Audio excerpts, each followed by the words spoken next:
To sit or to play? Should DJ Durkin start Ashton Daniels or sit him versus Mercer? And what about Deuce?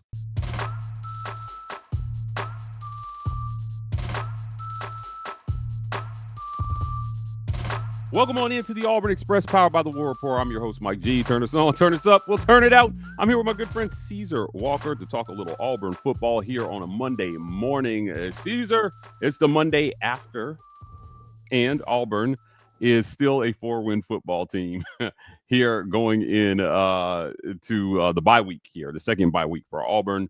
It was a close loss versus Vandy. We celebrated the moral victories. It is definitely time to move on. DJ Durkin spoke to the team after the game on today's show. We're going to talk a little bit about what he had to say, and then we're going to talk about the decisions that this coach has coming up here as interim. What is his responsibility to these guys and their careers over the next 3 weeks? We'll talk about that. Then we'll talk about where Auburn goes at head coach in the second half of the show. It was an emotional locker room speech. We played this on our Sunday show. I want to play it again for our Monday listeners in case you missed it. DJ Durkin spoke to his team in the aftermath of a loss. Lots of emotion in his voice. Let's take a listen to what he had to say, and then we'll come back and have a word on it. You did. Yes, sir. You did that. Okay. We asked you guys to battle your ass off, and you did. Yes, sir. You did that. Okay. We made too many mistakes on defense. All right, to win a game. That's what it comes down to. Offense, you guys played your ass off. We challenged you, and you guys played your ass off. Give us a chance. Game, man. Okay? Defensively, too many mistakes. I want y'all to hear something, okay?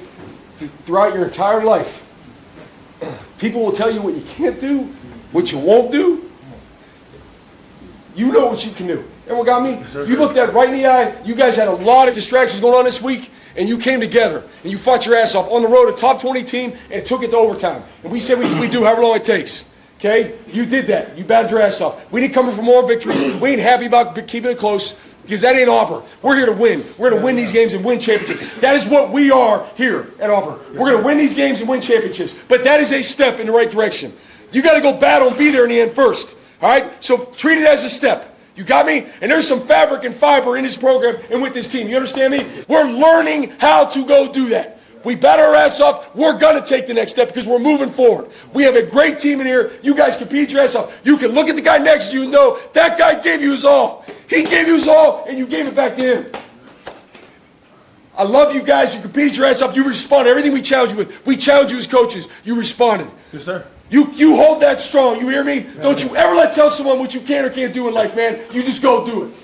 I love you guys. I appreciate you. We got to battle. We got to go, right? We have a bye week. We got to keep practice, get better, and go finish this season and go win the next two. Yes, everyone got me? Yes, that's it. That's all we're going to do. All right?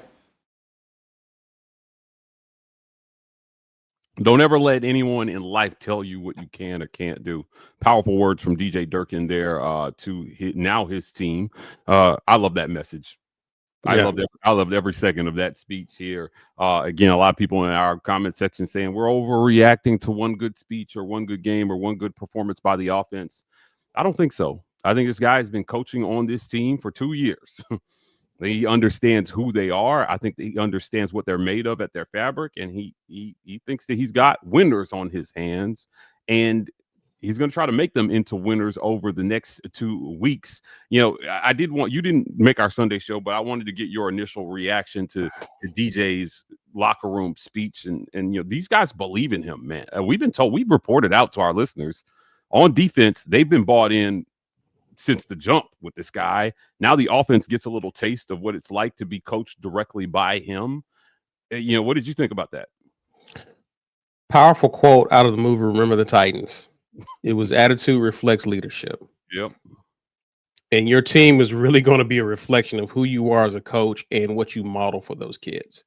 As it pertains to those speech, Mike, I've heard over the course of my life, men who have played football or just men who just out in life as husbands, fathers, professionals, entrepreneurs, businessmen, and they will point back to a coach when they were younger, whether it be middle school, high school, college. They point back to coaches as men who have helped shape their lives and the difference and the impact that they've made on them to help them be better men.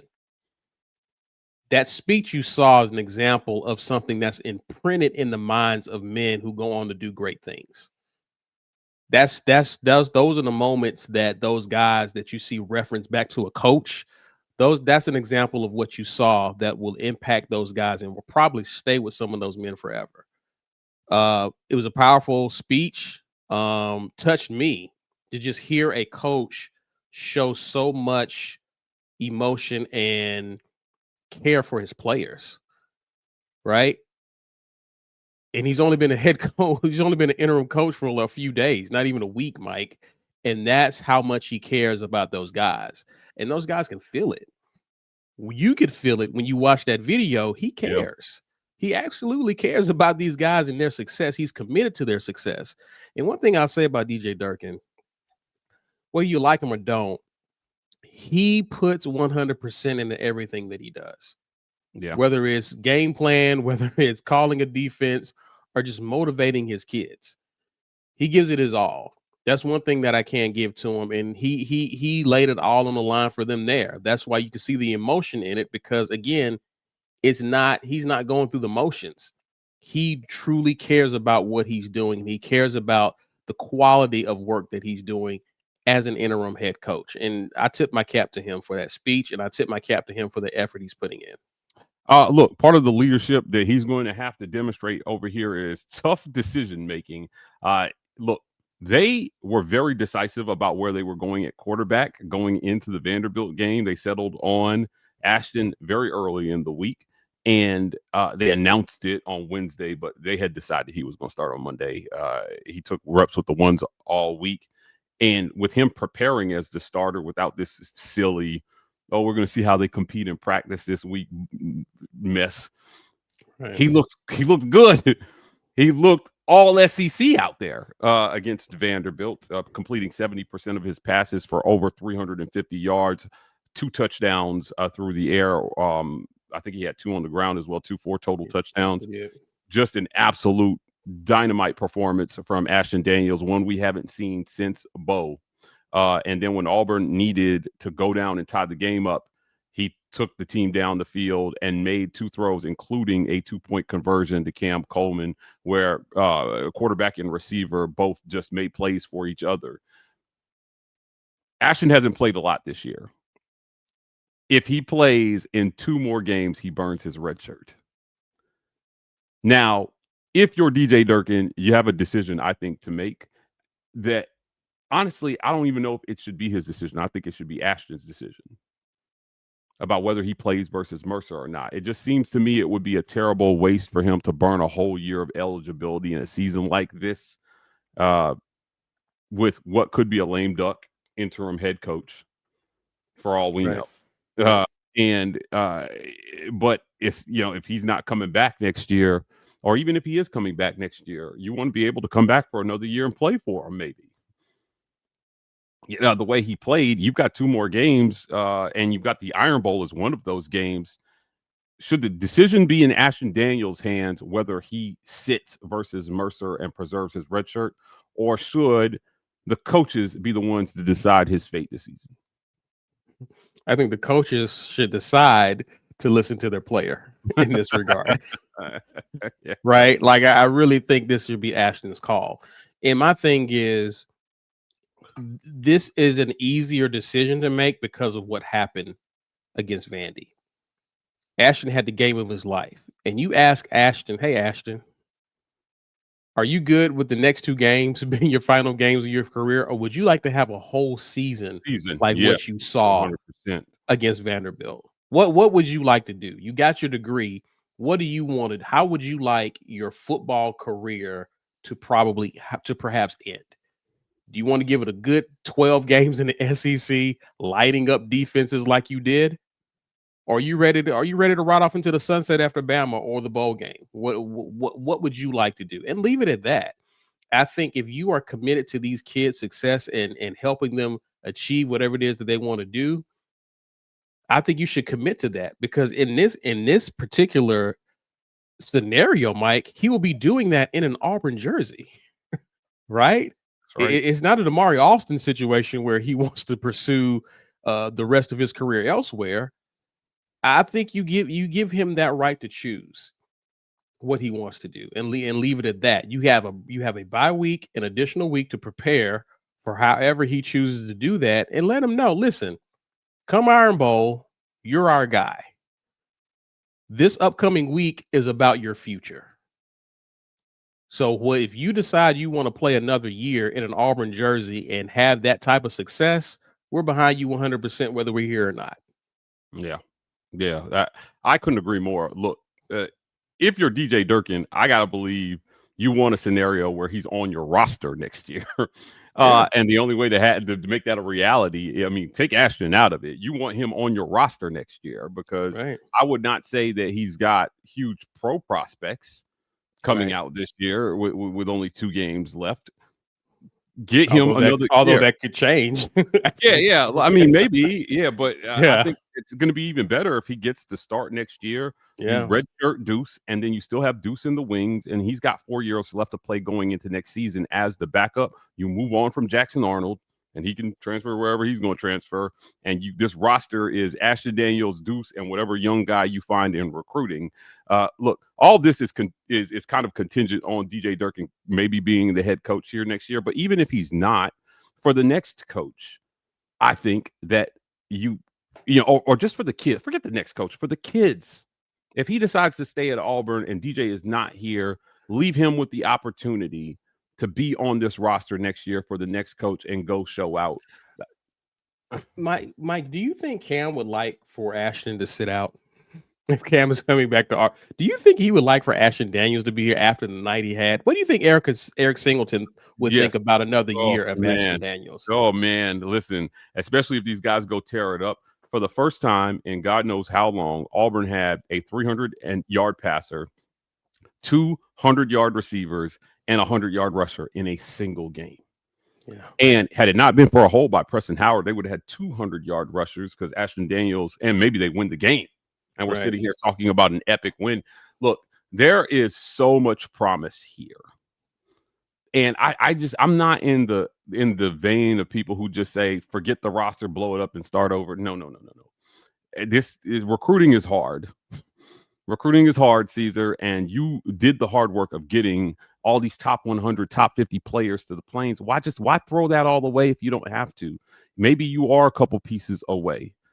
Yes, maybe you were close, like Hugh Freeze was saying. The only problem was he was the thing that was keeping it from getting over. So you removed him. We saw what Derek Nix can maybe do as a play caller. Let's see what happens over these next 2 games.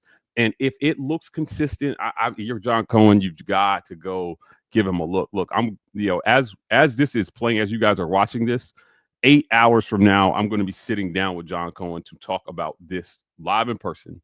We're going to bring you that interview this week and talk about, what his frame of thinking is and where Auburn goes from here. John is always very open and gracious with his time. I can't wait to hear what he has to say and what his communication with DJ Durkin is about how to manage these next 3 weeks. Those guys have to be in lockstep. We're going to get to the break, and when we come back here, Caesar, we're going to talk a little bit more about where Auburn goes from here. We'll talk about that right after a quick word from our sponsors, our friends at Abel's Iron Moore and Associates. You don't need a big balance to get big advice. At Abel's Iron Moore & Associates, there's no minimum to start your initial portfolio review. It's complimentary. Whether you're just starting to invest, a do-it-yourself investor, or in the final stages of planning for retirement, Amos Fiduciary Advisors will meet you where you are. No sales pitch, no pressure, just honest guidance. Call AIMA at 912-777-4128. Scan the QR code on your screen or visit AIMAINC.com. It costs nothing at all, and it could change everything. The War Report has been compensated by Abel's Iron Moore & Associates for this endorsement. Abel's Iron Moore & Associates is a SEC-registered investment advisor. Registration as an investment advisor does not imply a certain level of skill or training. I want to thank our friends at Sky Tobacco and Vape. Ever run out of vape juice at 10 p.m. and think, well, I'm just going to suffer? Well, not with Sky Tobacco and Vape around. They've got more locations than the Waffle House, Columbus, Phoenix City. They're everywhere. Whether you're on the thruway, the bypass, or just lost with bad directions, Sky Tobacco and Vape is probably 10 feet away. They've got vapes, tobacco, and good deals. You'll swear they misprinted the price tags. Sky Tobacco and Vape, good vibes, great deals, and zero judgment if you walk in wearing your pajama pants. Want to thank our friends at the Rogue Shop. Visit rogueshop.com. Use code REPORTER to get 15% off your Rogue Shop order. Pain, sleep, stress, anxiety, whatever ails you in life, the Rogue Shop could have something that has you covered. If you have got some traditional ailments that could use some non-traditional remedies, the Rogue Shop could be the place for you. Our guy Richard is a longtime sponsor of the show, dropping a little something extra in there for everybody using code REPORTER. Make sure you hit them up and use code REPORT to get 15% off your Rogue Shop order. Want to thank our friends at the Vibe Vault. You can find them at 3462 Crosswinds Road, Suite E, Phoenix City, Alabama. If you're in the Columbus, Phoenix City area and you're looking to get fresh for the weekend, the Vibe Vault is the place for you. You can find them on Highway 431, right across the street from Chattahoochee Valley Community College, next to the Renfro Supermarket and the Marco's Pizza. The Vibe Vault, not just barbers, lifestyle consultants. Let's jump back into our conversation here. Lots of decisions, as we mentioned in the first half, that have to be made in the best interest of this program. If you're John Cohen, you're going to get a second chance to hire a football coach at Auburn, which is a blessing and a curse because he's not going to get a third. He's got to get this one right. So do you go out and you get the big name, or do you go with an internal promotion? I'd be interested to know what the internal push would be. Obviously, what DJ Durkin does over these next 2 or 3 weeks will have a lot to say in that process. John Cohen saying last Monday, he said, I am the committee when it comes to hiring the next football coach, meaning he will have the ultimate say. He's not sure if he will use a search firm, but certainly they will do their best to vet everybody. DJ Durkin will have the chance to audition in real time. Yeah. And the connection that he has with these players and these kids can't be overstated. Here's why I say blowing up the roster is a bad idea. And I think that why DJ Durkin is probably in a stronger position than most people think. John Cohen himself has preached that Auburn spent so much money trying to keep this roster together in the offseason to the detriment of 2026 recruiting. That investment is not one they're going to throw away easily. And whether you like it or not, that's a part of the equation in today's college football. We spent money on these kids, and we're not ready to just throw those dollars away and let them walk out the door and get millions from somebody else. Cam is already a millionaire at Auburn, I can tell you, and he's going to be a millionaire 2 or 3 times over if he stays. Right? Ashton's probably going to get a little bit of a pay bump if he can do well over these next two games. What is the most likely scenario for John Cohen? Is it the internal promotion, or is it going out and finding a guy? Jon Sumrall is a name that has been bounced around. They bounced back from a bad loss here last week. But I don't know, man. I go back and forth on this. There's not a lot of names out there that I love. I do like Jon Sumrall. I like Kirk Cignetti. I think that he would be a good pick. But I don't know if any of those guys are a slam dunk over DJ Durkin. What do you think? There are a few guys that I can get behind. Jeff Brohm, someone who I can get behind. I think he's done well. I mean, listen, if you can win games at Purdue, you're a good coach. Like right? Yeah, he's at Louisville right now. But if he was at Purdue prior to Louisville, so if you can win at Purdue, you're a pretty good coach. Like I can expect you to win games. He's an example of some guys, but Mike, to me, I don't think it's really about big names. You have to find the right guy who not only has a good system in place and a right process, but a guy who does an amazing job at hiring the right assistants, surrounding himself with quality assistants. That's basically been Nick Saban's formula. That's basically what Kirby Smart is doing, right?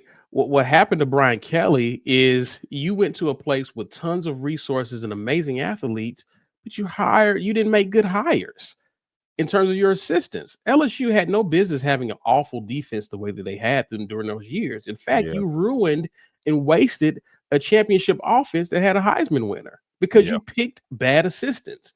So hiring someone who has a process in place, who can bring in quality assistants and be meticulous as a head coach, the way they were as a coordinator or an assistant, to me, that's the right guy. That's an amazing fit for your program. So to me, it's not about names and whatnot, because we've seen big names come in and fail. Hugh Freeze was all intents and purposes, a big name at the time of hiring. Can this guy get it done and truly build a system to where he actually can allow his assistants to flourish and go on to secure head coaching gigs themselves? That's something that we've heard prior coaches talk about, but you want a coach whose system is so good that other guys can come in and just flourish and prosper under him. His system is so good. I don't know who that guy is, Mike, and I think that's what makes John Cohen's job so tough here. The blessing and curse, as you would have it, because I can win the press conference. I can be one of those ADs who gets a lot of praise for bringing this guy in. But a year or two from now is the praise that you are seeking, right? Because you brought in this guy who's elevated the Auburn program into a playoff contending status or a playoff team, right? So that's to me, I don't know who that guy is. I like what I see from DJ Durkin. The beauty with DJ Durkin is this, and I said this to you offline. He has not done enough to secure the head coaching job at Auburn, but at this point, he hasn't done enough to lose it either. He's still in the running as far as I'm concerned, and he has 2 more weeks to actually state his case. And so I'm curious to see how he looks over the next couple of weeks. And I'll be interested to see how many trees John Cohen shakes in terms of interest into the Auburn program and who he may get to interview and take a serious look at. I'm curious to see. Yeah, look, John Cohen said as much on Monday. He said it wouldn't be fair to judge DJ Durkin's offense by these next few weeks, but certainly I don't think he even expected that it would look that drastically different. Here, that's one of the questions I'm going to be asking him on, when we sit down here in a few hours. I'm going to say, hey, look, did you think that it would look that different? Are you shocked that just changing the play callers, and suddenly Auburn looks like an offensive juggernaut out there? That was certainly not a result a lot of people expected. And the defense, a lot of people thought took a step back, but again, they were due. They were due for a clunker. Better teams in the SEC have given up more yards. It just feels like the bar for the defense these first 3 years under Freeze has been perfection. While we made excuses for the offense, and then the 1 week that they have a bad game that we thought they would have had by now. But let's be honest, we thought they would have broke by now, and they didn't. And it just there was a trade here on a short week with a interim coach that was just trying to get his team ready as quickly as possible. Yeah, and I think too with that, sometimes you just got to tip your hat to the other team. Like I never seen Vanderbilt go no huddle and play like that. That's not what their offense was like. I've watched a Vandy game. They don't do that. So kudos to them for adjusting. I think that was another disappointing part of watching this game. There was a bunch of disappointments, Mike. It was disappointing to see that Hugh Freeze was the person who was brought in to fix this offense, but was the one hindering it from truly flourishing, number one.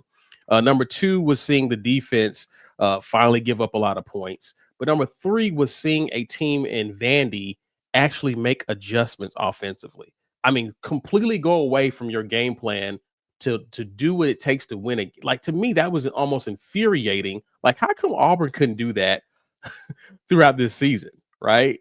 And so I said all that to say I tipped my cap to Vandy because they basically took advantage of something Auburn hasn't even seen. DJ Durkin said as much.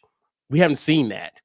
And so you got to credit them for that. Diego Pavia balled out, had an amazing game. Got to tip your cap to him as well. Glad, hopefully he doesn't come back for an 8th year at Vandy. But yeah, they just played well, and they caught Auburn slipping. Yeah, look, they did, and I said that on our Sunday show. I just felt like you got to just give Vandy some credit here. They played lights out. Yeah, they played lights out, and like you said, they did some things that they haven't done, but Auburn did too. Offensively, They did a lot of things. I was tied at regulation. No, Vandy was not prepared for what Auburn had to offer there offensively. It was crazy. Hopefully, we see more crazy, but in a good way here over the next few weeks. Caesar Walker, I want to thank you for joining me on today's show to talk a little Auburn football, guys. We want to hear from you. Hit the comment section after the video. Tell us what you think. Should they redshirt Ashton Daniels? Should he sit? Should you play Deuce? Should you play Jackson versus Mercer? We want to know what you think. And also, who is Auburn's next head coach? Did DJ Durkin win you over? Or are you like, hey, let's go out and get the guy? While you're in the comment section, do us a favor, smash that super thanks button. Your financial support helps keep the work that we're doing here going. Please hit like and subscribe. We are the War Report on every social media platform. TW Report on TikTok. We're signing off, and as always, War Eagle.